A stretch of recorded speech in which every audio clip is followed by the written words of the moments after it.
തൃശൂരിൽ ഇഡ്ഡലി തട്ടിൽ വിരൽ കുടുങ്ങിയ കുഞ്ഞിന് രക്ഷകരായി ഫയർഫോഴ്സ്. ചാലക്കുടി സ്വദേശികളായ ദമ്പതികളുടെ കുഞ്ഞിന്റെ വിരലാണ് ഇഡ്ഡലിത്തട്ടിൽ കുടുങ്ങിയത്.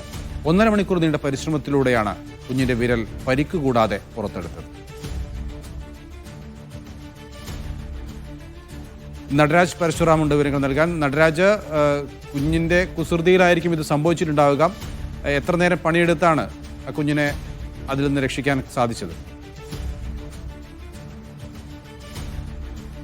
നൗഫൽ, ഇന്നലെ വൈകിട്ടാണ് സംഭവം. ചാലക്കുടി കുറ്റിച്ചിറ സ്വദേശികളായ ദമ്പതികളുടെ കുഞ്ഞിന്റെ ഒരു പെൺകുട്ടിയുടെ വിരലാണ് ഇത്തരത്തിൽ ഇഡ്ഡലിത്തട്ടിൽ കുടുങ്ങിയത്. വൈകിട്ട് നൗഫൽ പറഞ്ഞതുപോലെ ഇഡ്ഡലിത്തട്ടിൽ കുട്ടി കളിക്കുമ്പോഴാണ് വിരൽ കുടുങ്ങിയത്. പിന്നീട് പുറത്തെടുക്കാൻ കഴിയാത്ത സ്ഥിതിയായി. വീട്ടുകാർ തന്നെ കുറച്ചു നേരം ഇതിന് ശ്രമിച്ചെങ്കിലും കുട്ടി വേദനിക്കുന്നു എന്ന് കണ്ടപ്പോഴാണ് ഉടൻ തന്നെ ഇവർ ചാലക്കുടി ഫയർഫോഴ്സിന്റെ സേവനം തേടിയത്. ഇവർ കുട്ടിയെയും കൊണ്ടും ഇഡ്ഡലിത്തട്ടോടുകൂടി രാത്രി 8 മണിയോടുകൂടി ചാലക്കുടി ഫയർഫോഴ്സിന്റെ ഓഫീസിലേക്ക് എത്തുകയായിരുന്നു.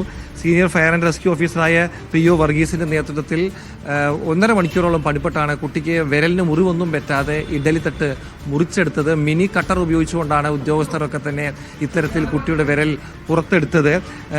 അംഗാംഗങ്ങളൊക്കെ തന്നെയും ഏതാണ്ട് 1.5 മണിക്കൂറോളം പണിപ്പെട്ടു എന്നുള്ളതാണ് ഏറ്റവും ശ്രദ്ധേയമായ കാര്യം. പിന്നീട് കുട്ടിയുടെ വിരലിന് പരിക്കേൽക്കാതെ വിരൽ പുറത്തെടുക്കുകയായിരുന്നു. കുട്ടി എന്തായാലും സന്തോഷപൂർവ്വം വീട്ടിലേക്ക് മടങ്ങിയിട്ടുണ്ട്. ഫയർഫോഴ്സ് ഉദ്യോഗസ്ഥർ അറിയിക്കുന്ന ഒരു കാര്യം, ഇത്തരത്തിൽ എന്തെങ്കിലും വിരലും മറ്റു ശരീരഭാഗങ്ങളോ എവിടെയെങ്കിലും കുടുങ്ങുകയോ മറ്റോ ചെയ്യുമ്പോൾ വീട്ടിലുള്ളവർ തന്നെ അത് പുറത്തെടുക്കാൻ ശ്രമിക്കരുത്. അത് അപകടമുണ്ടാക്കും. ഇത്തരം ഘട്ടങ്ങളിൽ ഫയർഫോഴ്സിന്റെ സേവനം തേടണം എന്നും ഫയർഫോഴ്സ് ഉദ്യോഗസ്ഥർ അറിയിക്കുന്നുണ്ട്.